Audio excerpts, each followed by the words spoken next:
You are listening to Leaders and Legends, a podcast presented by Veteran Strategies, an Indiana-based public relations enterprise, and federally certified veteran-owned small business. I'm your host, Robert Bain, along with our producer, Chris Spangle. Our podcast is featured on the All Indiana Podcast Network in partnership with Wish TV. You may find Leaders and Legends at allindianapodcastnetwork.com. Thinking of starting a podcast or need to host a public meeting? Let Leaders and Legends LLC be your partner as you look for new ways to communicate your message. Please contact us at chris@leadersandlegends.net. As always, all our podcast interviews are dedicated to the legacy and generosity of P.E. McAllister. So when you come up with a podcast name, you want it to be something people remember, but then you have to fulfill it, right? So Leaders and Legends. We hit the jackpot today, didn't we, Jim? Well, they used to call him the franchise. That's a whole different story. Mike Ahern is our guest today. I couldn't be more thrilled. I've been chasing him for about a year and a half with the help of Miss Debbie Knox, a former podcast guest, one of our favorites of all time. Great person. And he's agreed to come on. And Mr. Ahern, I just can't thank you enough. When I called you the first time and you answered the phone and I heard your voice, it was like being back in 1978 or whatever. And he's telling Chet Kopic to shut up or something like that. Thank you so much. And thank you for letting me bring along this guy. Oh, Shella, he and I go back a few years. Yeah, about 1982. Yeah, is that when you joined? Yeah. Yep. Yeah. Tell him what we discovered when we interviewed John Stair. You mean the fact that John Stair and I worked together in Michigan before either one of us came to Indiana? Oh, yeah. And then of course he came to Wish for a short period. Yeah. And I actually replaced him on the Manning chart at Wish. Okay. But I'm not the honorable. Yes, I will not replace him as mayor. That's right. He's a mayor now, isn't he? Yes. Mike Ahern is the voice of a generation for sure here in Indianapolis, in this market and beyond. He's a member of the Broadcast Hall of Fame. Is that correct? Well, I think, there's a bunch of halls of fame, and I think Mike's probably in all of them. But I'm in the Pioneer one, which Indiana Broadcast Pioneer. Yeah, I like Legend better than Pioneer. Yeah, but you're also in the Indiana Journalism Hall of Fame, Yep. And I can tell you, if I can say so humbly, since I am too, there's not very many of us who worked at Wish TV who are in the Journalism Hall of Fame. It's you can count them on one hand. AJ Serling? No, although she had skills. Mike Ahern's last newscast for Channel 8 was on December 1st, 2004. He was inducted into the Journalism Hall of Fame in 2008, inducted by, I believe, Howard Caldwell. That's right, Howard Caldwell. Howell High School graduate, Mr. Shella. You worked at Channel 8 from February 6th, 1967. 37 years. Boy. You graduated from Cathedral in 1950, same year as Chuck McGinley from the Golden Ace. They were partners. We got to get him to the Ace. Yeah, it's a good idea. You worked at WIRE. Boy, you're going back now, aren't you? Yeah. I mean, that Wire hasn't been a radio station in how long? That was owned by by Eugene Pulliam, the Star. We worked in the same Star News building. Oh, it did? Yeah, I was in that building down on Pennsylvania Street for years. Yeah, it was fun. Mike Ahern graduated from Notre Dame in grew up on Ruckle Street, which I drove during the weekend. Is that just right? For the hell of it, yes. 3200 Ruckle Street. I can't even begin to list all of your awards and honors and testimonials, so we're just going to say everybody loves you, and that'll cover it. Well, thank you. And I'm really happy to be here. In fact, really, I'll be honest with you. I'm happy to be anywhere because I just found this. I Googled myself. Now, don't tell me you guys don't Google yourselves. Are you alive? That's the point. This is verbatim from Google. longtime Indianapolis Wish TV news anchor Mike Ahern passed away on September 24th, 2023. Really? Now, I remember not feeling well that day, but but man, this. I wonder who their source was. Artificial intelligence. Honest to God. No kidding. Yeah. So I don't trust them in AI anymore at all, but there it is. But, I didn't see that coming. Yeah. Well, we're happy that you made time for us, even though even though I'm gone, yes. Well, you're Catholic, so you're in heaven. Really? I'm not sure about that. You might want to do a recount on that. You went to Cathedral, graduated in 56. Where'd you go to grade school? Grade school, St. Joan of Arc. Out over on 42nd and Central. Do you ever go to their French market? Oh, yeah, for sure. Yeah. But see, I didn't get there till the 6th grade. So, I was just a squirt on the campus at that time. So you were there for 6th, 7th, and 8th then? Right? Yeah, 6th, 7th, and 8th. Yeah. Then I went to Cathedral. What was it like going to Cathedral back when it was downtown? That's where my brothers went. Well, it was lonely because the girls were next door at the St. Agnes Academy, and never the two shall meet during that time. So, it was different. The brothers were the teachers, and I went from nuns to brothers to priests. So I went through the entire Catholic cycle in my education. Did you excel in anything in particular at Cathedral? Did you know what you wanted to do at a young age? I knew what I wanted to do. I didn't excel, but I knew what I wanted to do. I had Luke Walton. Do you remember that name? He was a sportscaster at WISH radio years ago. And for some reason, I wanted to do sportscasting, which is what I wound up doing finally. And I had had my little newspaper. I rolled it up. That was my microphone. And I made up these teams, baseball teams, names of teams, players, batting averages. I even did commercials. Pabst Blue Ribbon was my commercial. And I did that, the whole thing, just on my little squeaky voice. Age? I was in the 6th grade. Okay. What is that, 11, 12? I don't know what it is. So, my mother said, "What are you doing up there?" I said, "What's that racket?" And I said, "That's okay, Mom. I'm just polishing my brand." So you were born in 38? 39. 39. Mm-hmm. So you came of age as television was coming of age. Barely. 11, 12, 13, 14, 15, that's Honeymooners, I Love Lucy. How did television kind of change your life as a young kid, especially since your parents didn't have that experience? We had no television until about the 8th grade, I guess, on Bruckle Street. But I was radio. That was the only thing in my mind, is being on radio. So I wanted to be Luke Walton and doing play-by. But then we went by a hardware store. My older brother, Bill, we walked off, saw this big crowd outside a window of a hardware store. And they were watching a television set, black and white, brand new, and we kind of wormed our way to the top of the front of the crowd. And we watched it, and he said, "Come on, Mikey, it's just a fad." It's just a fad. Yeah, right. Turns out it was a career. Yeah, right. Turns out it was your fad, my career. Right. You ended up doing some play-by-play on radio. I did a lot of play-by-play. Yeah. In fact, I kind of created it for Wire Radio. I went to Notre Dame. I became a radio sportscaster. That's what I wanted to do. Got a job at the student station because I had a deeper voice than most of the kids, 17 years old. And I did play-by-play up there for years, and football, the whole thing. And then one year, I took one of my tapes and sent it back to WIRE radio, and a lot of the stations, and none of them answered, except for one guy, Donald Bruce, who was a Republican congressman at the time, and later became the program director, which he was at this time. So I sent it to him. He wrote back to me. He said, "How would you like a summertime job filling in for our announcers, disc jockeys and commercials, that sort of thing?" And he said, "One thing, can you run a board?" I said, "Of course I can run a board. Who can't?" I had no idea what a board was. No idea. A board in those days was like a dashboard on a 747. Right. Oh, right.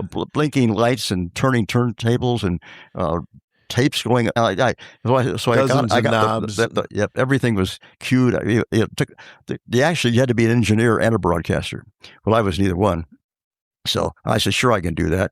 The first day I was on the job, my worst blooper was my first one. And I was about 18, I think. And I was doing a fill-in for one of the announcers. And they had 2 shows back to back. One was these Mysteries of the Rosary, which was over at the Catholic Church about 15-minute time. And the other one was Groucho Marx and You Bet Your Life. One followed the other. I said, I swear this happened. Well, you already know what happened. But so I said, try to be very, very spiritual and resonant. And I said, ladies and gentlemen, now the sorrowful mysteries of the Rosary. Here is Monsignor Clement Bosler. You bet your life. That was my first goof on the air. My worst one, too. Cathedral to Notre Dame, was that a well-worn? A lot of people who went to Cathedral went to Notre Dame? Actually, quite a few from Cathedral went there, yes. It was as a Holy Cross Brothers ran the school, and so most of us who didn't even qualify went up there. I was one of those who didn't qualify, but I got in there, and by the time I got there, I really blossomed finally after all those years and became a sportscaster and did a lot of some news up there as well. And I got something called the Midwest Collegiate Jazz Festival we created out of nothing. Now it's the National Collegiate Jazz Festival. We did the first one up there, and I was the announcer on it. And one of our judges, and this is the big one, was Stan Kenton, the great jazz. And we got him to be a judge, a little bunch of kids on a college campus. And we, the only thing we had to do is make sure his glass of bourbon was filled at the bottom under his chair. As long as that was okay, he was fine. And we did a lot of stuff that we got away with, I guess. Now, were you there when Notre Dame ended Oklahoma's winning streak in football? No, that was before I got there. But you had some lousy football years. Oh, we had terrible football years. Before era. Yeah, we had. It was awful. After Frank Leahy and before Parsegian. Right. It was a dry years, that's for sure. Yeah. When's the last time you'd been up that way? I've been on Well, campus. it's been a couple of years now, but I used to go up every Saturday watch a game. Reed Duffy was my friend, and he was also a domer, so we went up together and watched the Saturday games.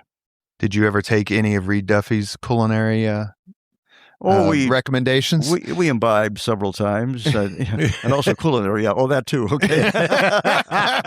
Yeah, we kind of lost track of that.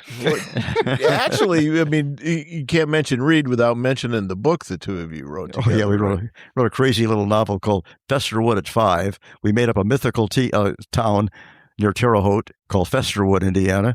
Festerwood at 5 was the newscast, 5 o'clock. And I'll tell you, about 80% of the stuff I used in that came from our station. Really? Oh, absolutely. Yeah. Let me ask this other question real quick. True stories disguised as fiction. Yeah. Right. Speaking of which, you were certainly had arrived and was thriving in the early mid 70s. Mm-hmm. What did you think of Ted Baxter? That was my favorite show. Yeah. The Mayor Tyler Moore show. I just love that show. I loved his character. The news director was great. Lou Grant. Yeah. Lou Grant. Yeah. That's right. Yeah, I love that show. But I couldn't see it during the week because I work nights. So but during that show was on Saturday, so that was okay. I watched that one. But most of the good stuff during the week, like MASH, I had to watch that in reruns because I worked late. Did you ever watch Will Ferrell, Anchorman? Oh, yeah. Oh, sure. How much of that is true? That was pretty cartoonish. I refuse to answer on the grounds that might incriminate me. Yeah. No one put a question mark at the end of a... there have been some misread prompters. There's some misloaded, misread prompters. The teleprompter is a whole chapter right there. Mr. Shella, I've gotten him from Ruckle Street. Now he's back in Indianapolis. Well, you know what? We were on a wire radio, and we were in the newsroom. It was a newsroom. It was a break room, but we had a police radio in there. We didn't have a news department at all. I was just a kid. And the police radio came on and said a man had stabbed his wife on the steps of the old courthouse building, the old Gothic building downtown before the city county building was built. So I thought, well, what the hell? I got to... Central Indiana. Wish TV is now live on YouTube TV and Hulu Live, offering more hours of local programming than any other station. Search for Wish TV or look for CW8 on both YouTube TV and Hulu Live to find us. Watch local news, sports, and lifestyle shows live from Wish TV. You can still catch Wish TV free over the air or stream it live on WishTV.com and on the free Wish TV mobile apps. Wish TV, available in more places for the latest news, weather, and sports. I got two tapes here that are dying to go to work. So I just grabbed the microphone, ran over there. Ran on foot, and I got an interview with the cops and the people watching it, and tried to get something with the perpetrator, and came back, put that together on a story, and for a newscast. And we never had done anything like that before. And Gene Pulliam heard it. He was coming down from Muncie, and he heard it on the wire radio, and he said, "We got to form a news department like that." That's how news became. Radio news started in Indianapolis, and actually WXLW had a newscast at that time. But we started this newscast. We didn't have a news unit. I was the newsroom. I was the newscaster and the news personnel, and so that's the way we launched it, and wound up with a show finally at 7:45 at night. This is when Huntley Brinkley was big. And our show was called, Wally Nerling was a disc jockey, and I was a news guy. And it was called the Nerling Ahern Report. How's that for clever, huh? But at that time, I thought, this is pretty good for a kid like me. I thought, I got to do something to distinguish myself. Everybody else is doing hard news, rip and read stuff, I can do something different. So I decided to do a little vignette about 30 seconds before the news came on, and just something like the death of, say, Adlai Stevenson, or when Winston Churchill died. When the Indianapolis Times folded in 1965, I did a little eulogy on that. And my last is a little poem I put at the end of it, and I used a lot of newspaper terms. I just threw it in there, and I said, "This is really short. Gone the chase for deadlines, and dark the beacon's light. No longer will the graveyard crew work long into the night. They've silenced now the teletype and hushed the press's roar as we turn down an empty glass to what we'll see no more." That made it for me. For some reason, the guys at the Times heard it, and we got a sponsor from that. And so the worst part was I had to do it every day from that point on. I had to come up with something. But it seems like almost everybody started at WIRE. Yeah. Did you work with anyone that perhaps the audience, Leaders and Legends podcast audience would know? People who are of my age, or maybe just Bernie Herman was a big shot disc jockey. Wally Nerling was at the time kind of the grand old man of radio. Probably nobody names you'd recognize now. Charlie Brockman was a sports guy. He was a big shot in fact, I substituted for him. He had a bad cold, and they had the games on. Back when the sectionals were all played in one place. Butler Fieldhouse, all of them, from Ben Davis to Lawrence Central, all the teams came together. And so they said, can you fill in for Charlie Brockman? You did some play-by-play at Notre Dame. I said, sure. When two teams played, on Friday, they had 9 games in one day. Wow. 3 in the morning, 3 in the afternoon, 3 at night. Well, all the teams had to play. So I had to memorize, 80-some, I can't remember, players and numbers. Let me tell you a little trick, because my first broadcasting experience was doing hockey games at the college radio station. That's even worse. And first of all, it's very difficult to keep up with hockey. That's what I meant. And identify everybody. But I was the color guy, and the play-by-play guy couldn't memorize a roster. So the 2 guys on the other team did everything. He'd come up with 2 names, and it was always one or the other. That's good. I wish I'd thought of that. Yeah. Eugene Pulliam, I'm too young to. Yeah. There's Eugene S. and Eugene C. I forget which one's the elder. Who's Russ's dad? I don't remember. So forgive me. I'm going to fail the test. Forgive me, I think Pulliam Eugene family. C. was the elder, wasn't he? Yeah, I always remember the older one. That's all, because he owned the station. How much power and influence did someone like him have in a city like Indianapolis when he's got all these media? Probably quite a bit. Probably more than I knew, because he always existed at this level. I was down here, so I don't know how much influence he had. Certainly, I'm sure he had some say in whatever we did. But see, we didn't really have a news department yet until that happened in that one time. And so that point on, we just pretty much did our own. I selected my own news department, and we even got a Chevrolet Corvair for a news unit. No kidding. Yeah. Yeah. The battery very seldom sent a signal out that we wanted it to. So how'd you end up at Wish? That was, that was 1967, and I had a couple of bites, one from FBM, WFBM at the time. It was Channel 6. Yeah, Channel 6, yeah. But Bob Hoyt. And you talk about the guy who's the prototype news director, the cigar and the whole thing, and typewriters. And he called me and said, "Do you want to come on an audition?" Because I had kind of a little following at that time on radio. I was pretty lucky. I always said that, the old joke, you're born on third base and you think you hit a triple, well, that's kind of the way I felt. And so he called me and said, "Do you want to do this TV job?" And so I came over and auditioned and got it. And you started out as the anchor man. Well, I wasn't supposed to. I wasn't hired as that. They both quit. Bill Aylward and Bob Glenn, I think his name was. Yeah, they went elsewhere when they saw this kid come along, and going to be paid a lot less. so that, yeah, really, I was anchor. At 28 years old, I was an anchor. 28. Can you believe that? Yeah, well, I do, actually, because and you lived up to it. Well, yeah, I don't know if I lived up to it, but February 6th, yeah. February 6th, 1967 is your first day. You started anchoring that day?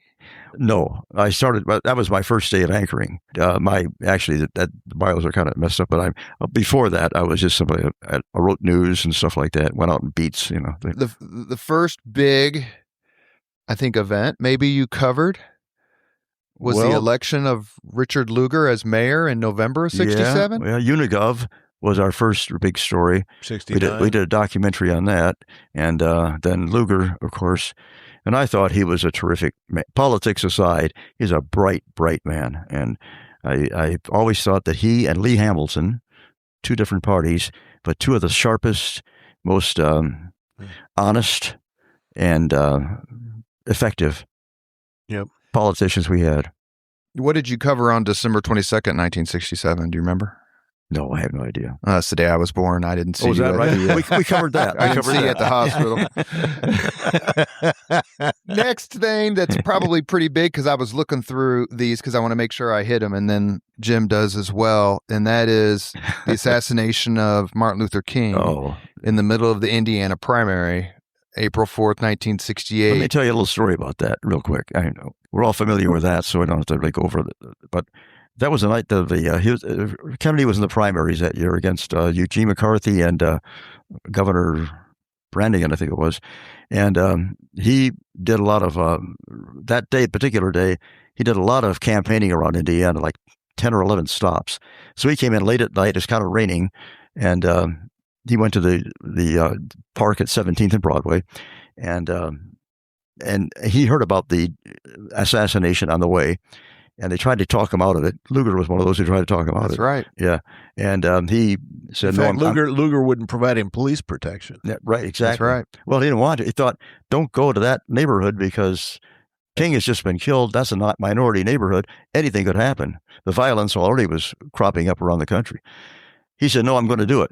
And so he went, and he got to that flatbed truck, got up there, and began his fantastic speech, this ad lib, and talked all the way from saying that a member of my family was also killed by a white man, Mm-hmm. and then to Aeschylus, he had poetry. It was just great. And but our CBS photographer didn't get it. He was going on his way out there. He got lost, he says. But I think maybe they just ran. I said, one more Kennedy speech of today. Sure. We're dead tired. And so they came to the station to wait for the crew to return, our crew. And right in the middle of this, the guy came I was in the lobby of the station. I remember this like it was yesterday. When standing in the station, he came over to me and says, I've just been fired, I think. And I said, what happened? He says, I don't have anything on Kennedy. I don't have the video. And I just found out Walter Cronkite was going to lead his report on Kennedy, to lead the entire story with Robert Kennedy. I would think on King. I meant, and so he said, "I'm going to do Robert Kennedy." He said, "I don't have it." And almost like a movie cue, our Dave Brady, our photographer, Dave Brady, Paul's brother, right, came in the door waving this reel of film in his arm. Says, "How soon do we need this Kennedy stuff?" Things that'll be on the local news. That's what. And this guy, I swear, he picked up. Ran, said, "You got Kennedy?" He said, "I got it right here." He said, he ran over, he gave him a bear hug, and he says, "You just saved my ass." Only a little more colorful than that. But that's because I think this is maybe putting too fine a point on it, but I think that it's because Dave and people like Jim knew the city, knew the news, were knowledgeable of what's going on. We knew that this was a big story. Dave is thinking local. How are we going to lead the newscast? This could be a big story. I'm going to keep my camera rolling all the time. Well, we didn't back in those days, to save film. But he knew enough about this. He had enough savvy to know this was a big story. So he ran the whole thing. And every foot of film you see from that point on globally. Yeah, nobody else had it. Nobody had it. Nobody else, like, no, that was the only station the only TV they had the Star had shots of it, but that you'll see that shot from an angle looking up on that's Dave's shot, and you see that everywhere, and so that's what I'm thinking about this. Well, it's a whole different subject, but this whole thing about merging and all that with the total, if you don't know the territory, if you don't understand, if you're not knowledgeable about it, if you aren't Jim Shella at the State House and somebody else is dropped in from Des Moines or somewhere, it's just not going to work that well. And I've said that several times on this podcast. The two reporters that I worked with, either in my business or working for Mayor Ballard or before at State Republican Party, the two who I enjoyed because I felt like they were already 9 steps ahead of me, and so I could just get my little snarky soundbite in, and I didn't have to explain. Yeah. One, Jim Shella, and the second one, Jack Reinhardt. Yeah. I always felt that Jack Reinhardt. Yeah. He basically just said, I need video of you saying something. You don't need to tell me about anything because I already know about it. Well, yeah. So just smile and move your mouth. The same kind of story involved Jim. I hate to give him a compliment right over his face, but I'm going to anyway. We'll edit it. It's okay. It's all right. Okay. I have your blessing on that. Okay. Remember, when was Dan Quayle chosen by 1988. What city was it in? New Orleans. Okay, that's what I thought. I was going to say either Houston or you and I were both in New Orleans. Very hot and humid. Okay, very hot and humid. So Jim takes all the pictures we had, all the video, everything we had about Dan Quayle to the convention because Dan Quayle was a really long shot to get this job, and so but Jim had the wherewithal and the experience to know this is a big story. Some Indiana guy gets vice president. So he took everything we had in the box. And when Quayle was finally chosen, our little cubicle on press row became the hot spot in New Orleans. Every TV station from the country came zeroing in on us when they found out we had pictures. And you spent most of that day with Jim Hester dubbing stuff for them. Well, I've told this story before, I think. On the Hathaway podcast with Dan Hathaway you're talking about. By the time we got to Thursday, the last day of the convention, Quayle was picked on Tuesday. Yeah. And on Thursday, he had 4 public appearances before the convention started. And to get credentials to cover those appearances, you had to apply before the convention started. So we were locked out. But we had this, we call it a pitch reel of all of our Quayle video. And so we figured out somebody who had been to each one of those events, and we traded the pitch reel for their video. Okay, I didn't know that. And so at 6:00 that night, we went on the air, and it looked like we'd been in Dan Quayle's pocket all day, and we never left the workspace. Right. and those people just came from everywhere flocking in there because, we were the go-to place because he had the stuff, Sure. Yeah. Very quickly, you are listening to Leaders and Legends, a podcast presented by Veteran Strategies. This is Robert Vane with the co-host, our friend, Hall of Famer, Jim Shella. We were talking with the greatest Indiana media legend of all. And that is I get better Mike. and better as the show Hang around, we're not done yet. We'll be calling him Sir Mike here before the end. So that'd be okay too. Mike Ahern. Go ahead, Jim. Well, I know one of your highlights at Wish was covering the blizzard of '78. Oh gosh, yeah. That's a little story in itself. Have you got time for it? We have as much time as you have, sir. Okay, well, I don't have as much time left, period, but I have enough time for this show. That's the only time as a kid, I was in 4th grade. It's the only time as a kid that they canceled school 2 days at the same time. They're like, you're not going to tomorrow and you're not going the next day. That's when we realized it was this big deal. Well, that day, Stan Wood, our weather guy, came in the middle of the afternoon to Lee Giles, our news director, and said, we got something coming in. It was just brutal. It's going to be awful. So you better prepare for it. Well, of course, we weren't prepared. I had no idea. When I came to work, I was a sport coat or something. And little did I know I'd be living in that for 3 days. But we decided to go on the air. all night.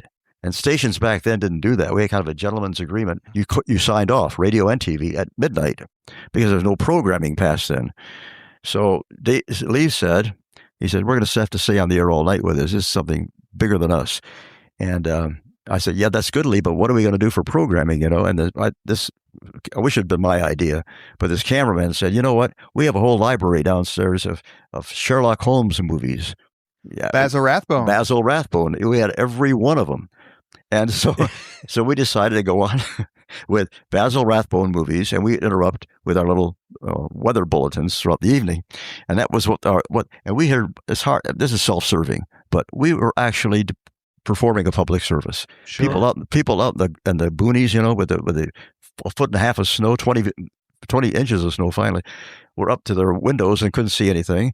They were stranded. They had nobody to turn to, nobody to connect with, and they had this TV set. And they watched these movies and watched us. And so we kind of held their hands through the night.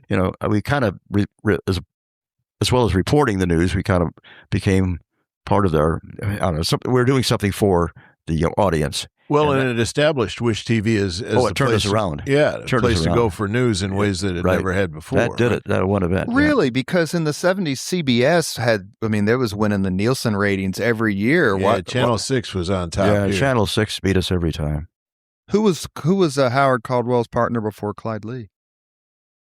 Did he have a partner? I don't know that he did. I don't remember. That reminds me to ask you a question. Two things very quickly. Huh? Both of you, tell the audience, the podcast audience, a little bit about Lee Giles. And the second one, who did you admire in the market? At that time or later on? Anytime. I looked in the mirror a lot. But no, let's see.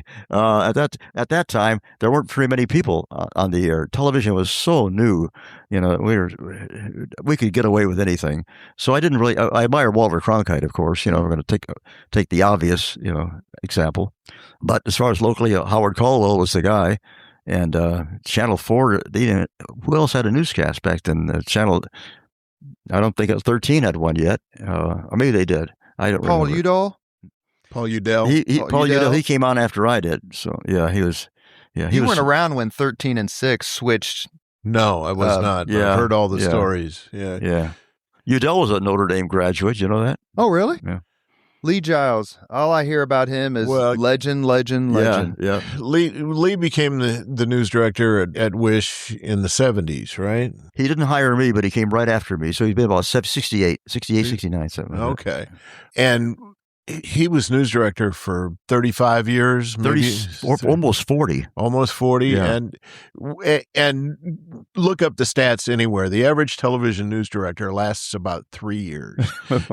or 3 weeks. Yeah. He was amazingly stable. Yeah. And he brought a stability and a leadership quality that I think was unmatched. Well, Lee also protected us in the newsroom. Somebody once referred to him as a firewall. Yeah, right. He would keep information from the newsroom from getting upstairs to the big bosses, down to our and level. He would keep the information from upstairs from getting to us. He protected us. Yeah, he did. He told me just the other day I had lunch with him. He told me a story I didn't even know about. Bob McConnell was our general manager, and he was a typical general manager back then. Dollars and cents and Republican politics, pretty much. And he as God intended. As God intended, right? He would. That's for Pat. That's for your wife, in case she's listening. Right. But he told me that when he got the job, he didn't want the job. He was our editorial director at the time. He did little opinion pieces, and he didn't want the job because he didn't think he could handle it in that atmosphere. He wanted some control. He said, "I'll tell you what, Mr. McConnell." He said, "You take care of the rest of the station, the engineering and the sales, and I'll take care of the newsroom. We got a deal?" He said, "Okay, you got a deal." And I'm not sure if McConnell kept his part. I think he did, but Lee kept his part. Yeah. We have no idea what went on up there in that office because it never came down to us in that form. Anyway. Do you feel at a certain point you had the juice, the respect, the sort of power, influence to make things how Mike Ahern wanted them? Yeah, well, I'll tell you the one thing that told me something about responsibility is Tony Karitsa's story. when Karitzis had taken that shotgun and wired it at Richard Hall's head. We had 3 days of Bill Fisher shot out of that video. Yeah. And he followed them down through the streets of Indianapolis, all of that way to that apartment. We all know the story now. But when he finally came out for his so-called news conference the third day, had that shotgun still wired to that guy's neck. And I was in the control room. They couldn't reach Lee because we didn't have the kind of communications back then. And of course, the switchboard was lit up. So, it was my call. I had to be a news director for a minute. And he said, it's up to you, whatever you want to, you're on the scene. What do you want to do? So we let it go ahead, even with all that profanity, and that's the main thing we got calls on. In fact, it's the only thing we got calls on was the profanity. What was profane to me at the time was this guy's head may be blown into your living room. Yeah. You're going to see an assassination live on television, first time ever. And, what can we do about that? And so I just stayed with it. I almost pulled the plug a couple of times, but I stayed with it. And then, of course, we found out later that gun was loaded. He shot it off in thin air. Richard Hall was a guest on the podcast. Oh, really? No kidding. He was incredibly forthcoming. Didn't say, I don't want to talk about this or that. Yeah. No kidding. I remember that. Yeah. I was 9. And my mother and father were both in the Marine Corps, but I had never heard the F word before. Oh, Mr. Karitzis. You heard it that decided night. to, we all got an education. Yeah, exactly. And the one thing that I really wanted to ask him, did you ever see him after that day? I think it was February of 77? 78. 78, February of 78. Yes, yeah. And he said no, because I'm like, what would you have done? And he I think his answer is, I never thought about it, or I don't remember. But the not guilty by reason of insanity verdict was announced at a Pacers game.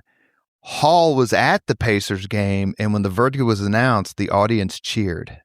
Oh, He said that was the lowest moment, even worse than actually having the gun, because he's like, I'm gonna live. This guy's not gonna do this. But he said he felt so forgotten and dismayed when the crowd cheered. Yeah. And our producer Chris Spangle looked at me when we were discussing it, and I looked at him. I said, go watch Dog Day Afternoon with Al Pacino. And you're right. John Cazale. Yeah. I go, that's a very 70s thing, is to cheer someone like Karitzis. Yeah. But you had to make the call. Karitzis used to, he got sent to the mental hospital in Logansport. For just 10 years is all. That's all I spent. But 10. he used to call me in the newsroom. Oh, yeah. From Logansport. Collect? I don't know. I don't remember the answer to that. Of course, in those days we were on landlines. Right. But I think the practice was to take any collect calls. Well, he called Fred Heckman at WIBC regularly. During all of that. During all of it, yeah. Coleman Domingo, of course, played Fred in the movie, which is interesting. But, that's something else. The casting on that movie. Did you ever have anyone threaten you? Anyone, you read a story about it, and so and so's indicted or so and so's fired. If I did, they kept it from me. I'm sure I did. Yeah, but I had the usual. But you had the most recognizable face in Indianapolis for multiple decades. Nobody came up to you at Keystone or not really. No. Really? Yeah. Well, I got letters. Different obviously. time. Get letters. Well, I can tell you, I got my windshield shot out once. Did you really? Yeah. In the alley behind Wish. Well, that was kind of a high crime area anyway. But it was. I want to get to your work on the Press Club Gridiron. It was a night. I think we would have planning meetings on Monday nights, and one Monday night I'm driving down the alley and I hear an explosion and don't know what to think of it. I actually pulled over to see if I blew a tire, and went on my way. The next Monday night, same time, same place. That's the only night I went south from the station instead of north, and took out my windshield. Same sound. Never caught? No clue. They didn't leave a note. What had you done? I don't know. Oh, okay.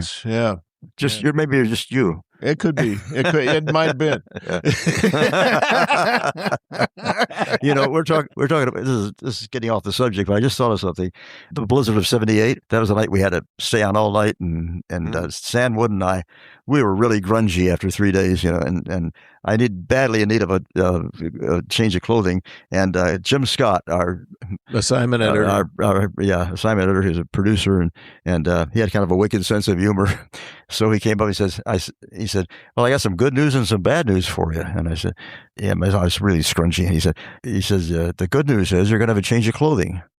I said, great, finally. He says, yeah, the bad news is, Mike, you're going to change with Stan. Stan, you're going to change with Mike. I remember when Stan Wood got the weather, his weather panel, when he pushed a button and it went from the country to the state. Yep. And he was like a school kid. High tech. And that was high tech. Yeah. That's exactly right. Yeah. Now, did you ever have to did Channel 8 ever send you out to stand in the rain or the snow or all that stuff? Especially the snow, the blizzard. I went up to the Speedway and did a thing. I don't know. I thought it was funny at the time, but I was at about that high in snow. I had a bunch of me is showing, and I went over to the area that said the pits. And so I went over and I said, "This storm will always be remembered as one that was really in the pits." And then I showed it. I thought that was clever. But, Very nice. You mentioned the race that's on my long list of notes, which are, of course, now worthless because I'm bouncing around. We are all over the place. That's okay. We've been lucky. We've had Johnny Rutherford on the podcast. Oh, really? Al Unser Jr., Tony Kanaan, Paul Page, Mark Miles, obviously, Allison Millangton, Doug Bowles, Donald Davidson. Anyway, the list goes on. We have we've gotten really lucky when it comes to the race and race car drivers. What did that mean to you as a young journalist to get a chance to be a part of that broadcast? Yeah, well, again, young is the key word there. Sid Collins had heard some of my play-by-play on basketball, all those games I did for Wire Radio, and he kind of liked the fact that I could handle that ad-libbing through an event. So he said, "Do you want to be on the third turn at the racetrack?" And I said, "Yes." Yeah. And so, I went on the broadcast. That was our first one. And for the next few years, I won the first turn and the third turn and the fourth. I didn't get on the fourth turn. Okay, I got the first three. It was a great honor, but I never was a race fan. And never. I think if I remember correctly, you told me once that in order to report from the first turn, you had to get up above the stands early in the day. Yes. Oh yeah. And that's when the snake pit was in the first turn. Mm-hmm. And I believe your quote was that you could see every bodily function perform. Well, I'll tell you, it was open season on the infield. Oh yeah, that's what years would this have been? Different story. Early 60s. It was late 60s and through the late 70s. Yeah. Basically, after about 10 years, I told Sid, I said, "I'm not good at this. I'm happy with it. I don't like it." Then he told me in confidence, he says, "Well, I'm not a race fan myself, but yeah, that's what he told me." Pays the bills. No kidding. Yeah, but he saw a great deal when he saw it, and she was right. He was really good at it. Yeah. I mean, Sid was one of the all-time great broadcasters, I thought. Yeah. As I walked in today, as the three of us walked in to see you, I quipped that I had the chance to ask Senator Lugar at a dinner, were you actually Richard Nixon's favorite mayor? Mm-hmm. And he said 20 years later, right, like in the late 80s or so, he was sitting next to President Nixon at a luncheon for some foreign policy group. And he said the president looked at him and said, "Dick, you really were my favorite mayor," which I thought was a great moment. Yeah. But when I was a kid, so this is the 70s, late 70s, we were always told you were Walter Cronkite's favorite local anchor. I'll believe that. I believe that. I have no idea if you're right. Does that make sense? No, that doesn't make any sense at all. Because the first interview Cronkite ever did with a local news team was when I guess Carol Krause or Debbie Knox, one of the two anchors I had at the time, we went to there, and he had never done any local promotional stuff. Mm-hmm. And so he was great, though, but no, he didn't know who I was. He had no idea who I was. So, You were never thought that you'd get poached by CBS and taken to DC or New York or someplace? No. Well, I had a chance at some time. I never had a real chance. I'll be honest with you. I liked where I was. I knew the city. And I thought that was a big advantage I had because I was raised here. I went to school here. I knew basically all the players out there. I wasn't parachuted in from Dayton, and dropped in an anchor chair.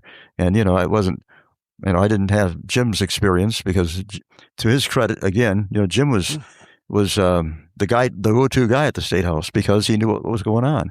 And it's a hard thing to learn. You have to learn that beat. And if you don't learn the beat, you don't know the story. That's all there is to it. Is there a particular Hoosier leader and or legend you admire most? Dick Lugar, I admired very much. Lee Hamilton. Mm-hmm. In fact, two of my favorite fan mails, so to speak. One was from Lugar. He was running for, maybe it was a presidential thing that year, going around the state. And he dropped me a note that says, he said, how can I go about getting a following like you have on the radio or television? And then the other one was after I had retired, I had a weekly interview show on Wish on a I forget when it ran, and nobody listened to it. But Lee Hamilton was my guest one. I finally got him. I was trying really hard to get him because I admired him a lot. And that was, and I'll say this now because he said it, that's the best interview I ever did. That was really good. I even asked Lee Hamilton, how do you feel being anti-war, Vietnam War, and Dick Lugar did not ever come out against the war. In his position, he could have. And he said, nobody's ever asked me that question, but I'll tell you. He said, then he went in and told me how disappointed he was because these are two of the guys I admire the most. Mm-hmm. And then he sent me this great letter afterwards saying, never had an interview that good before. It was really good. And the irony is, I took that letter upstairs to our general manager, and I said, I got this nice letter from Lee Hamilton. He shut the door and he says, we're not going to have your show on anymore. It wasn't because of that. It's because we didn't have any ratings, but. Is that Jeff White? No, that was Bill Stow, I think. Maybe not. I was going to say that. It was after I retired, so it had to be after 2004. So I think that was Jeff White. Okay, maybe it probably was. Known you're right. His, I think it was. Known for his deft I think touch. I worked for 9 of them.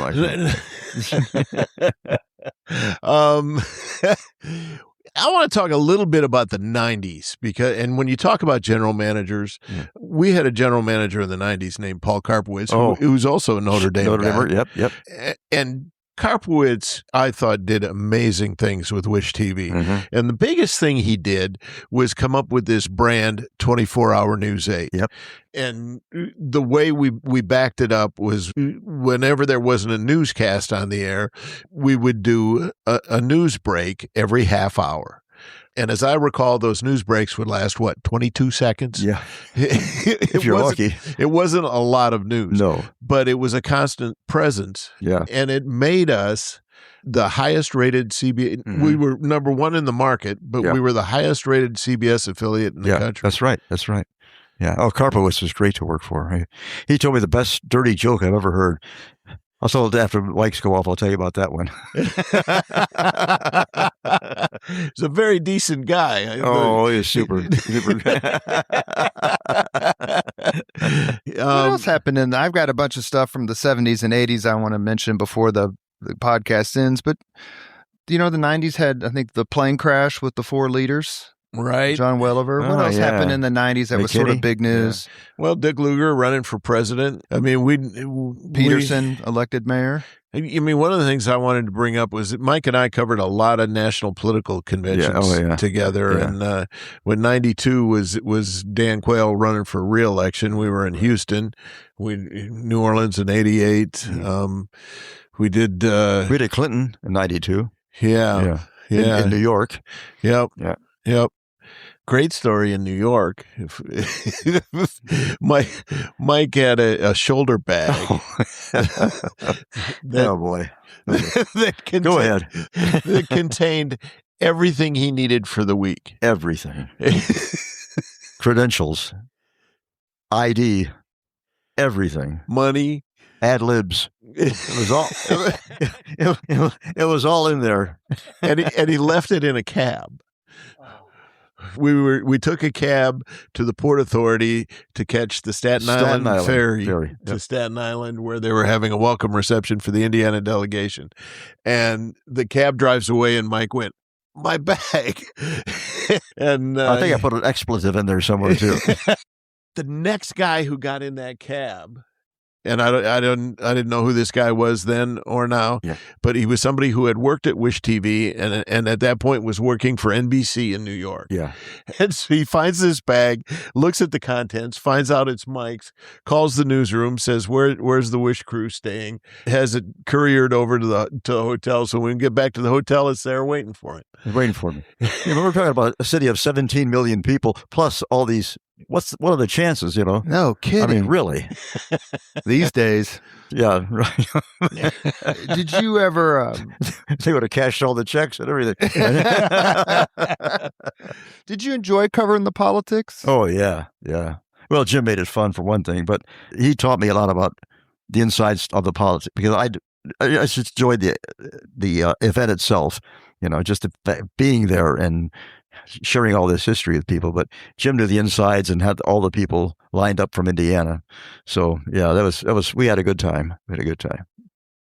Worked hard. We worked hard. Yeah. They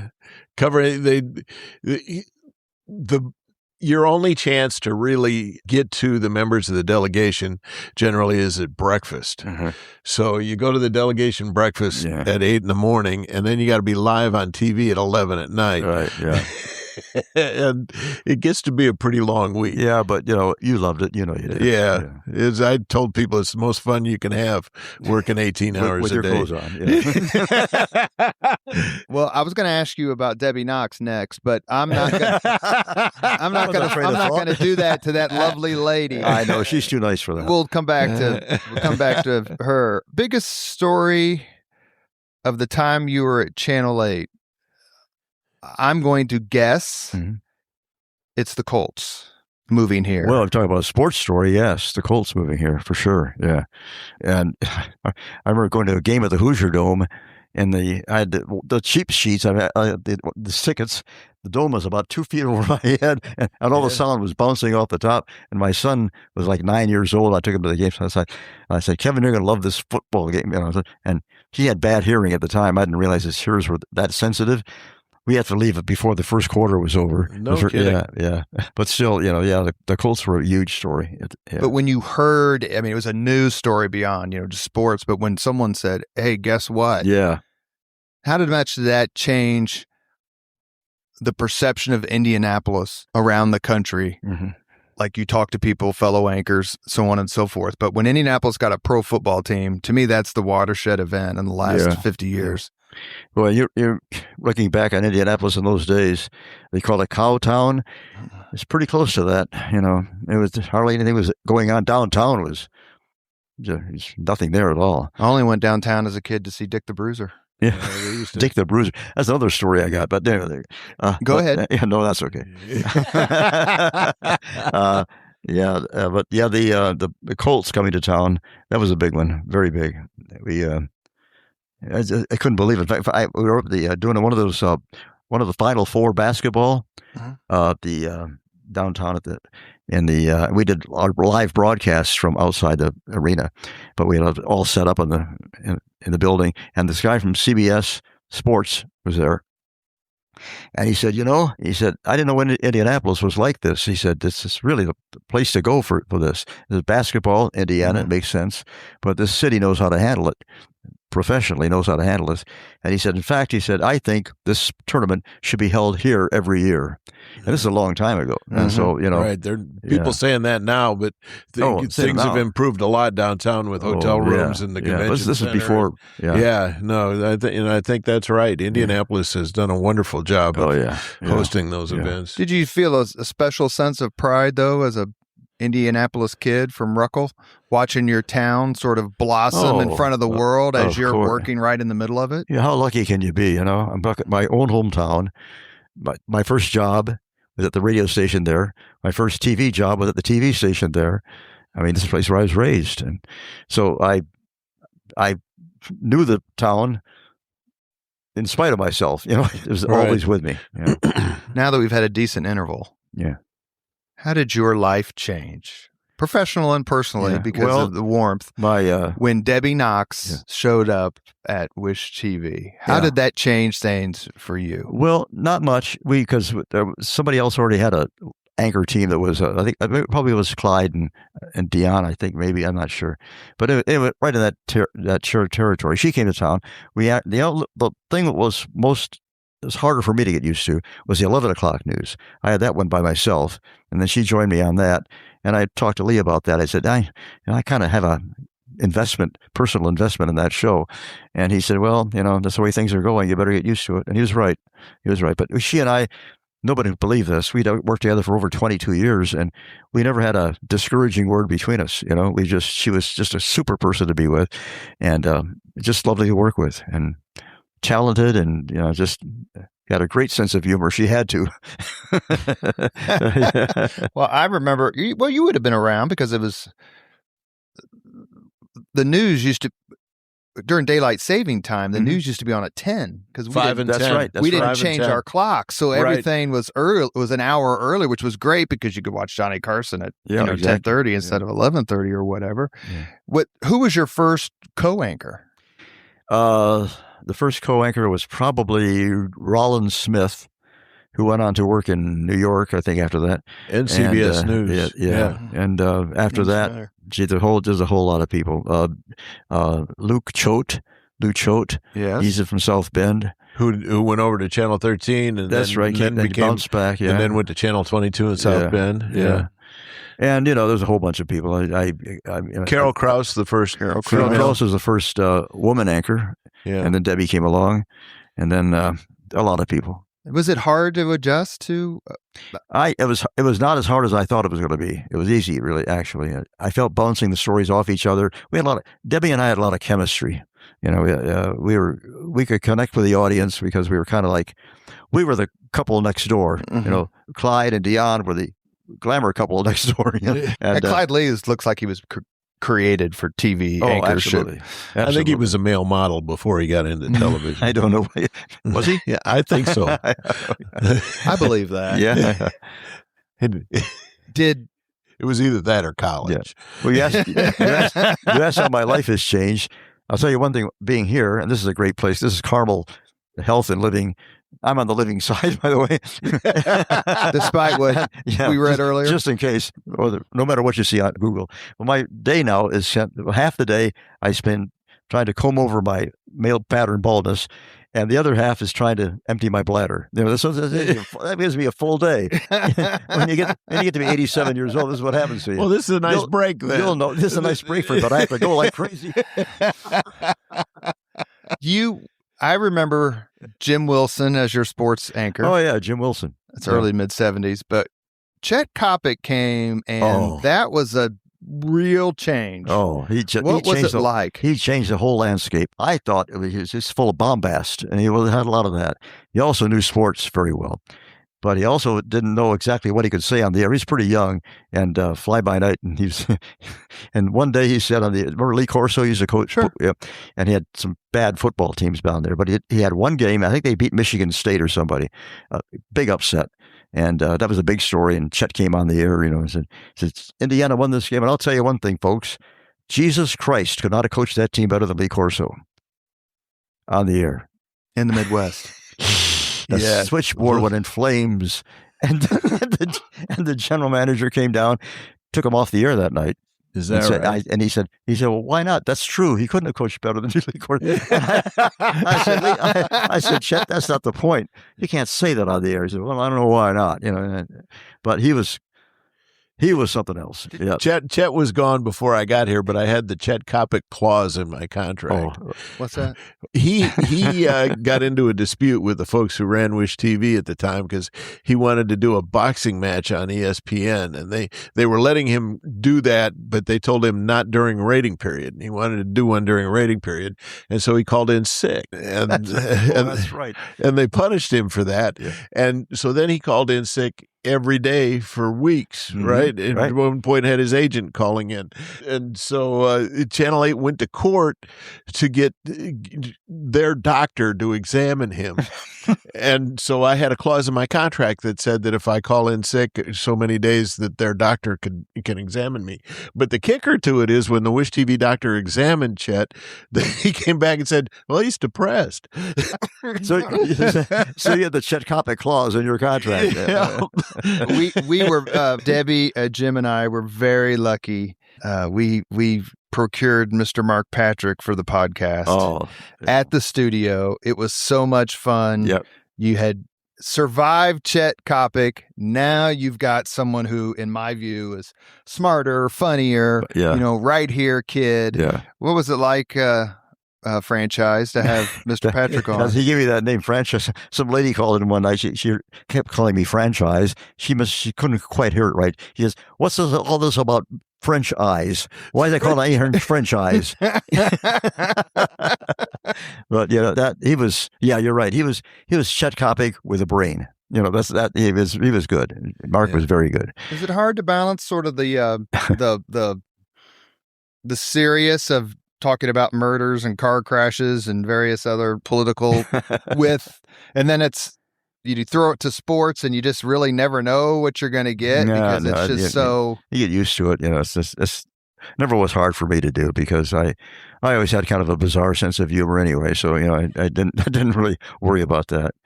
I'm going to have Jim ask about this question. When we were interviewed in Richard Hall, one of the things we spent a lot of time on was the fact that the technology had changed so much in live TV that live TV was just now on the local level coming into its own. Jim, do you and Mike want to spend a minute or two talking about how technology changed while you're in journalism? One thing I would tell you is that the Kuritzis story, technology hadn't caught up yet. No. They actually took studio cameras and took them out to Speedway and hooked up studio cameras for that news conference that took place. Right. But yeah, the way technology has changed is... And, interrupt you, but that story about Kuritzis and that camera, that was the only camera that was on stilts and rollers and, big camera. Everybody else had a small mini cams, they called them at the time. Right. But we took the big camera out there for some reason. I don't know why, because we were equipped. But Kuritzis, it turns out, we found out later, was waiting for that red light to go on because he's familiar with seeing the red light on television. And so when that red light goes on, then he's on. He was waiting for that red light and wouldn't go on until that red light came on. So we had to go on the air. Was that the beginning of the Live Eye? Remember Channel 8 Live Eye? Live Eye, yeah. Well, that's... late 70s. Yeah, late 70s. Well, Kuritzis was 77, so. Right. Late 70s, we started getting live trucks and microwave technology. Yeah. Now they have what they call backpack technology. It's cell phone technology, and it's a bunch of, but it's in a backpack, and you just one person. You plug a camera into the backpack, and all of a sudden you're live from wherever you want to be. It's guys like Chris, all the equipment. And stuff like we carry stuff like that around, for a little TV. Was there ever a worry that the technology would overtake the? No. Well, I can tell you as somebody. I started my career in Cedar Rapids, Iowa, and we got live trucks in, I think, 79. And I got hired in Grand Rapids, Michigan because of my live experience. And they didn't yet have a live truck there when I got there. And so when they got one, I was the live reporter, and they insisted that I be live at 6 and 11 every night, no matter what was going on. So I stood in front of a lot of dark buildings just to establish the fact that we're live and we own this technology. And so at that point, I thought maybe the technology had gotten in front of us. But it's nowadays, it actually makes sense because you can write a story on a laptop, you can edit it on a laptop, and you can send it back, and you can actually be in the place where the story took place, and you've been there all day. So you're not going back out to create a live shot just for the sake of being live. And today the reporter is the camera person as well. I mean, it's one person goes out and does a whole thing. They set up the shot. The MMJ. Yeah. Did you ever imagine there'd be a time where you wouldn't have a cameraman with you? No. Actually, that's how I started out in the film days. Oh, really? Yeah. You carted it around? You shot film of yourself? Yes. Yeah. How'd you do that? You set the film camera up on a tripod, and then you take a light stand and you put it out where you're going to be, and you focus on the light stand, and you drop the light stand down and stand over the top of it, and It's amazing. Yeah. Are you older than Ahern? Nobody's older than Ahern. Let me ask you about another, where you're listening to the Leaders and Legends podcast with Mike Ahern, co-host Jim Shella, our good friend. Speedway bombings, the Burger Chef murders, basically in the relatively the same time frame. Yeah. It's amazing how Indianapolis had this run where you throw in Marjorie Jackson and other things of crime. Gertrude Banishevsky. Yeah, Right. that's right. Yeah. Over on the east side. Yep. How did you do you remember much about the Burger Chef murders, reporting on it and the Speedway bombings? I mean, it was a multiple day story, obviously, and it just didn't seem like things don't happen like this in Indianapolis or here, but they do. I never was involved. I was in the studio most of the time. Whatever I contribute, I would go out afterwards and do a kind of a think piece on it, something like that. But never the hard. I've seen a guy assassinated before in an alley in Indianapolis, and when I was in radio, but stuff like that, it's just it all it's all the same fabric of time. It's just kind of all blurs together. I've always thought that when you get age, I think we're cursed with pain. And we're blessed with perspective. And I think that's one thing we have. We can bring to the table after all these years.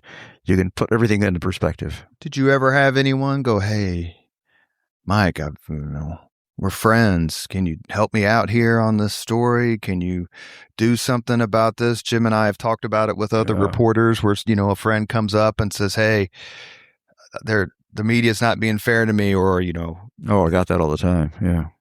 How did you handle it as a journalist? I tried to, to think about what they said and gave it time. But be honest with you, your mind's pretty much made up. Your journalism thoughts, your journalism training tells you pretty much what's right and what's wrong. I can see where they come from. They have their own point of view, and it's very strong. Mine is both sides, hopefully. And so it's different. It's a whole different thing. A whole different point of view. Did you ever have to do a retraction or correction on the air? Yeah. It's just usually just a fact one. Not an opinion or anything. Just maybe the wrong date, the wrong name, something like that. But nothing big. Jim, working in politics, how many people came up to you and said, "Hey"?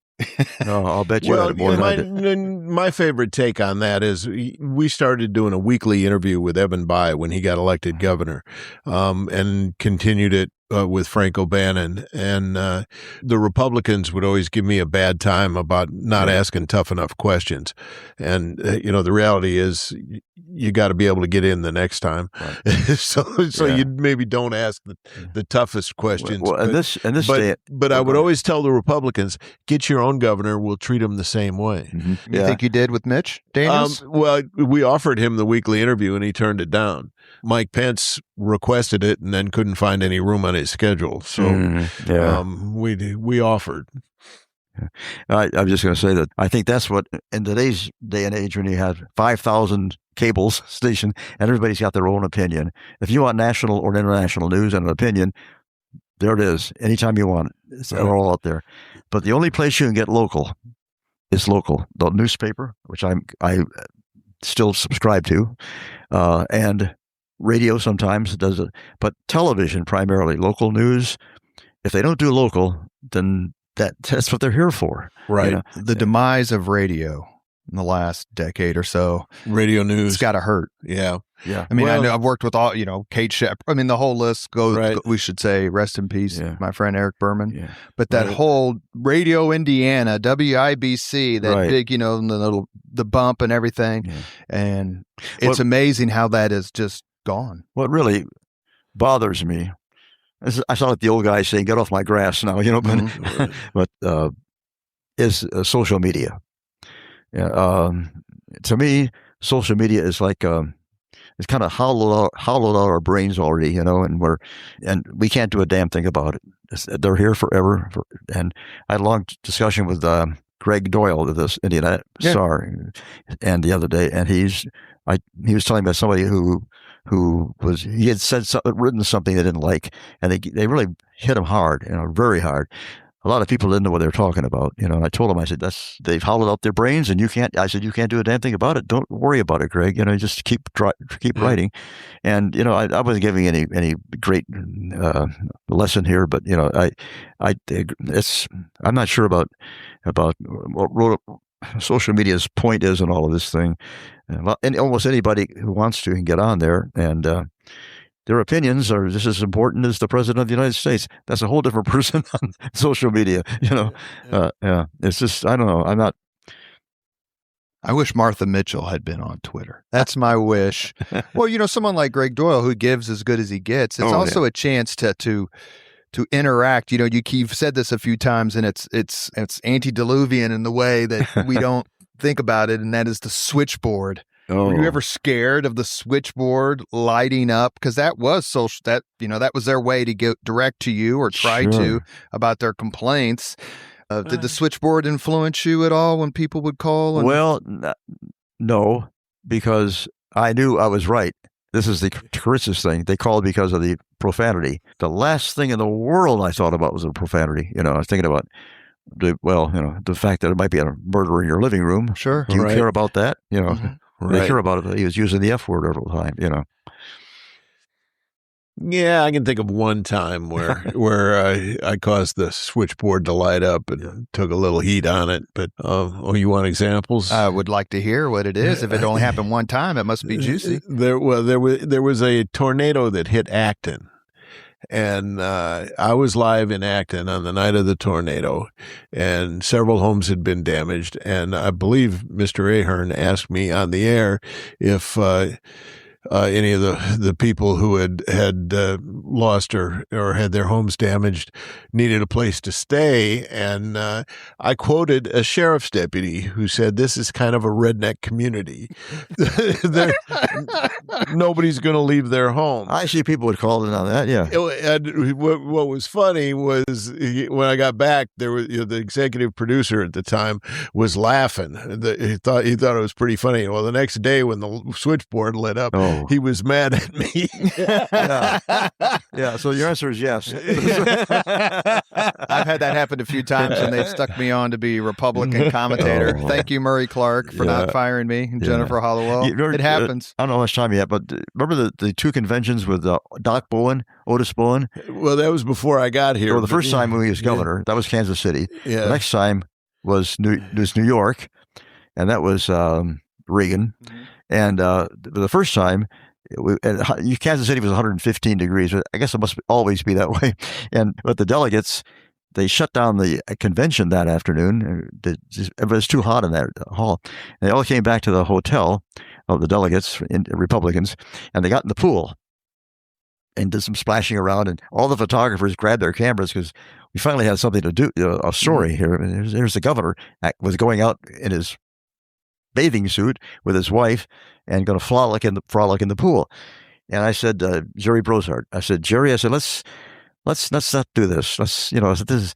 Give the poor guy a rest. You know, he's the governor. He's not going to look good in this bathing suit to begin with, you know, but let him have a little privacy for change. So we did. And of course, talking about switchboard lighting up, because everybody else, all the other stations had it on and we didn't. And Lee Giles got me on the phone, and I heard a few words from Lee saying, "How come we missed that story?" I said, "Lee, we didn't miss it. We didn't do it." And I said, "We knew it was there." So I got a lot of static on that. But I found out later that he heard about my decision, that Governor Otis Bowen, yeah. Mm-hmm.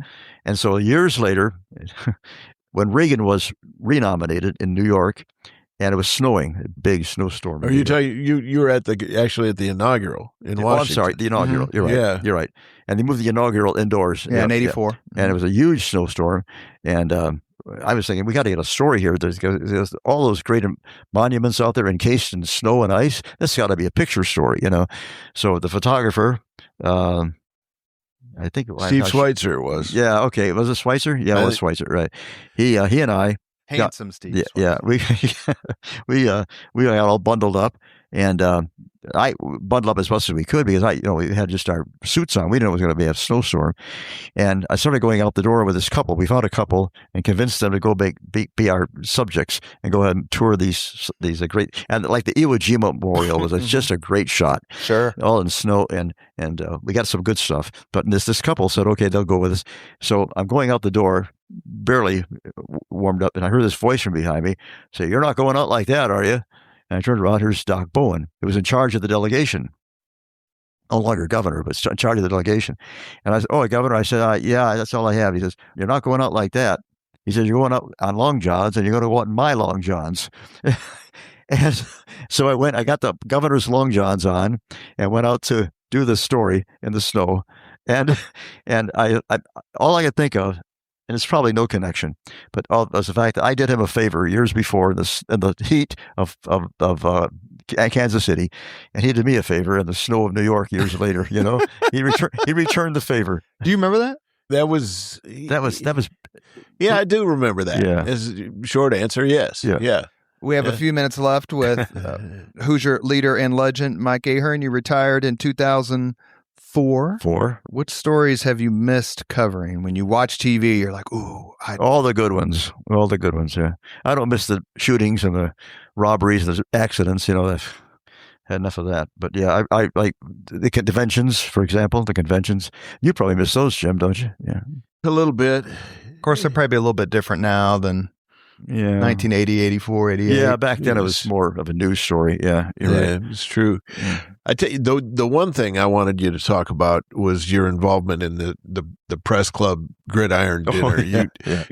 Mike created, the best way to describe it is a Saturday Night Live newscast. Yeah, right. Yeah. But he would get everybody, anchors from all the other stations involved, and spend weeks putting this thing together. Yeah, and I put it, we had our little meetings. After a couple of beers, it was all funny then. But it actually, one of them pretty well. They're pretty good. Yeah, it was fun. How many years did we do that together? Jim and I would come up with an idea, and the dear Susan Williams, government relations now at Lilly, would go, "We're not doing that, Jim. We're not doing that. We're not doing that, Robert." It's like a mother talking to her kids. "We should say this, Jim. Always say this." Yeah. We're not saying that. Were those fun? I mean, Jim talks about them all the time, about different time, different era, different rules. The gridiron was a blast. It was, yeah. And that newscast thing, I guess I kind of came up with it. Actually, before that, we did little skits on the air, and I don't know, we had this crazy thing like dancing up there. But I thought, well, maybe a newscast, and that's SLN, and so we went ahead and did something like Saturday Night Live, and we prepared. Sometimes we use actual video and splice it together so it made sense. Sometimes we create video. You talked earlier about local news. Yeah. Do you think it's suffering? The new owner of Channel 6, Circle City Broadcasting. I made the same mistake when I interviewed him. DeJuan McCoy has announced several local shows to appear on 6 and 8, a recommitment in his view. I'm just parroting his words. Do you think that's needed, long overdue? How would you describe it? Well, he called that synergy. And I call it, I think it's a polite word for monopoly, And you didn't like it when 4 and 59 merged either? I don't like that. I mean, the competition makes you a better reporter, photographer, whatever. Your product is better when you're competing with somebody. If you're competing with yourself, in effect, that's what you're doing, it loses some of its importance, I think. So I don't know that it's that. I'm not condemning people. There's a lot of good people on the air, really, right now. In fact, some of the investigative reporting is pretty good. But I just wonder the whole time I see these poor people trying to work their way into the fabric of the city. You just don't do that off a plane. I worry about the merger for that reason. And was it weird, Jim, when you started, both of you, when Channel 8 was no longer CBS? That had to have just been a shock. Yes. That was a gut punch. that you were still there. I was still I had there. left before that happened. Yeah, I was still there. Did that hasten your retirement? No, I don't think so. CBS took over January 1st, 2015, and I retired at the end of 2016. So I was there for a couple of years of that. And the reality is we had built up a brand and a reputation that I don't think we suffered very much the first couple of years. Mm-hmm. Things weren't all that different. But nevertheless, I started at a CBS affiliate, and I was in television news for 40 years, and more than 37 years of that was at a CBS affiliate, and it's an identity you have. Yeah. You're part of that, really. Yep. In a small way. Well, and we would go to those conventions, and we worked with people from the network, right, and knew a lot of them, and it was not good. No, it was not good. No. Last kind of question to the both of you before Jim asks you the 5 questions that everybody has to answer. No.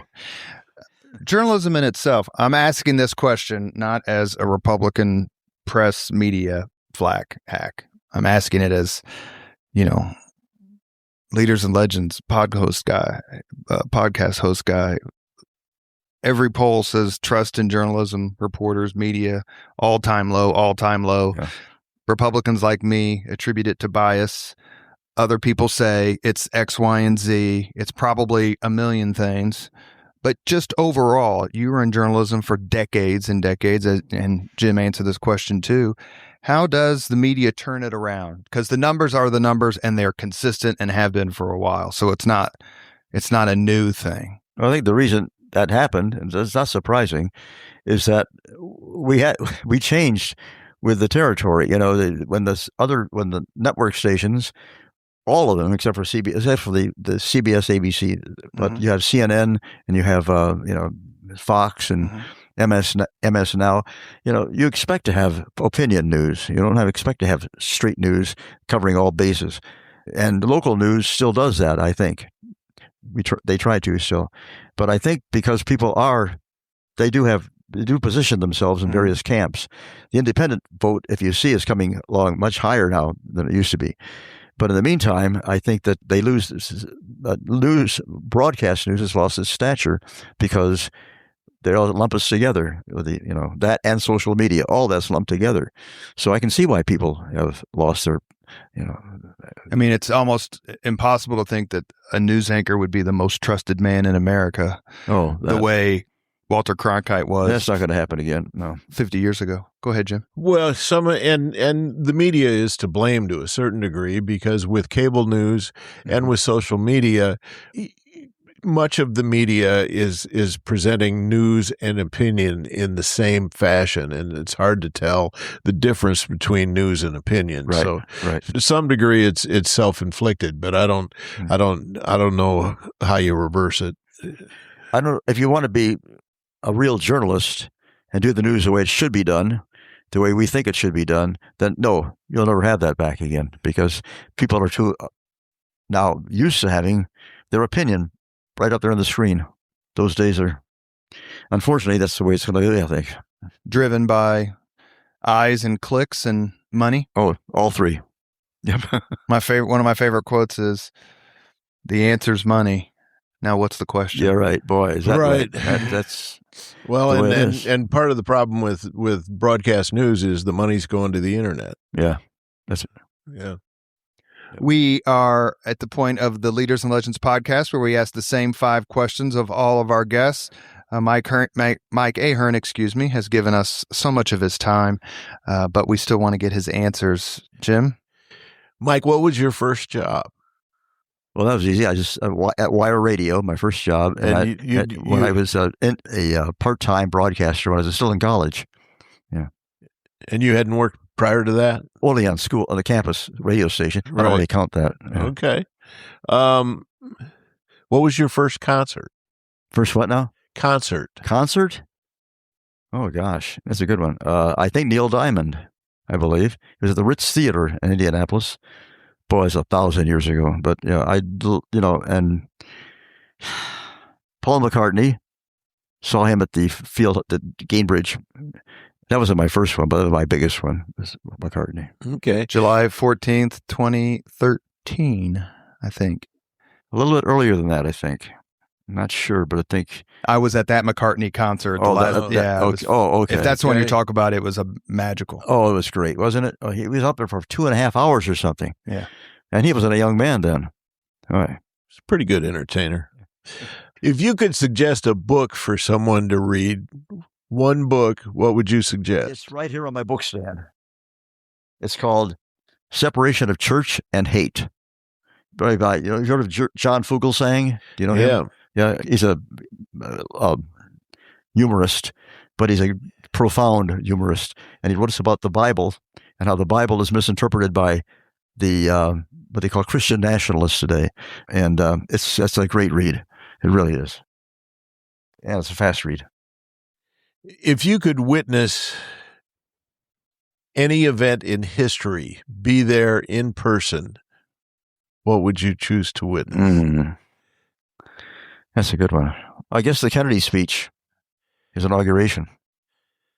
When you have ask not what you do for you. Yeah, your country could do for you. You know, that's something that's underrated in the sense that for Irish Catholics, the election of Kennedy was every bit the equivalent of Barack Obama being. Oh, yeah. I mean, it was such a huge, you read books of that time period and it just, it broke down so many prejudices. Well, and there were people of their time. Politician as a celebrity was just being born at that point through that 2023 period. And they were both the prototypes of that. Yeah. Final question. Yeah. If you could have dinner with anyone living today, 2 hours off the record, whom would you choose? This sounds strange because he's about to die. Barney Frank. Okay. Remember Barney Frank? Absolutely. Former congressman from Massachusetts. Yeah, extreme liberal. But his thinking, more extreme than I am, but he was so shaped a lot of our policy today, no matter if you're Republican or Democrat, because he was on top of everything.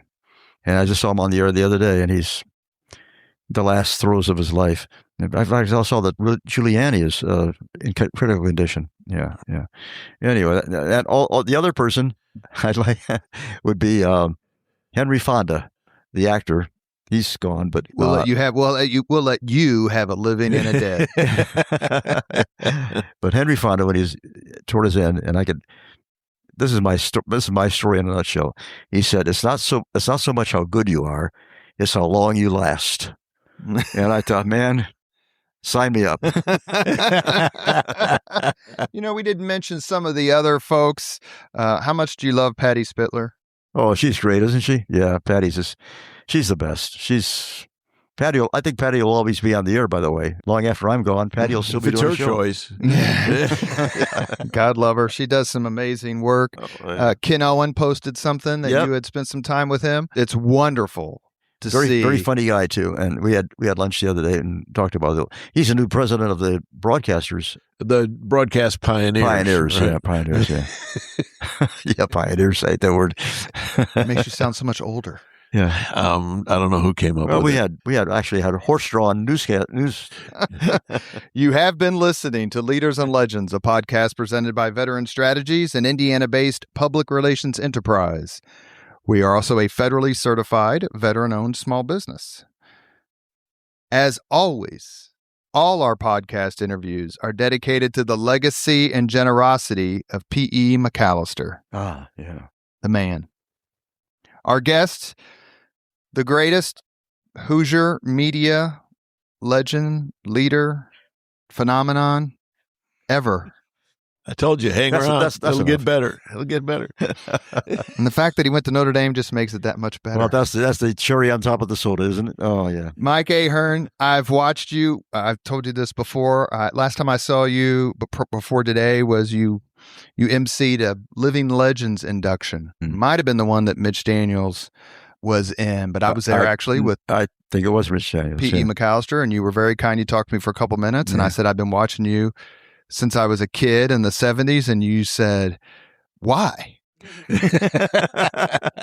And my answer was, because you were Catholic. Yeah. And my dad said, we're watching the Catholic Anchorman on Channel 8. We don't care who else and what's happening with the other stations. Yeah. And from that time in the late 60s, early 70s, you built, without a doubt, the most beloved and credible and admired brand in the Indianapolis media market from day one until this moment now. Thank you. That's very kind of you. Thank you so much. Thank you. I've enjoyed every minute of it.